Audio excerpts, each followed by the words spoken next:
खोल के बताओ यार। मेरे वीडियो में लगते हैं लाखों हजार, फिर भी मैं बैठी हूँ बेकार। बिंदी लगा के मैं गाती हूँ हिंदी, सब पूछे कब भरोगी। समाधान सुनो, थोड़ा टाइम मगर भोजपुरी में दोगी। ए बाबी जितना सजोगी कि तुम उतना बजोगी।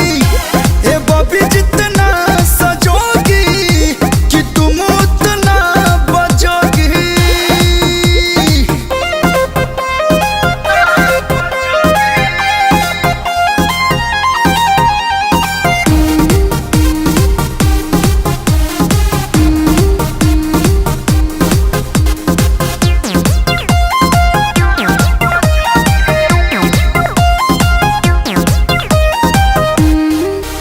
इतना तो कम जाता व्यूज, देखी भइल रहतानी कन्फ्यूज। ओहो गोरे गोरे टांगरी देखैबू जहिया जहान, तहिया होई जइबू हिट।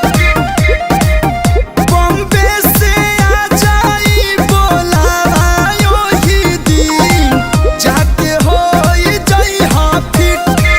लोग देंगे तना छोड़ दूंगी गाना, जाके बन जाऊंगी मैं जोगी। सरंगी बजेबू का, थोड़ा टाइम मगर भोजपुरी में दोगी। ए बाबी जितना सजोगी कि तुम उतना बजोगी।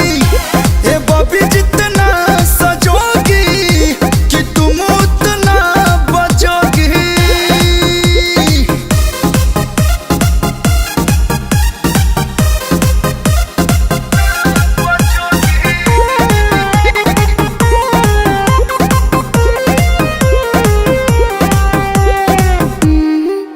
डिजिटल की है दुनिया दीवानी, वो तो है, तो बड़ा भी लेना वायरल बानी।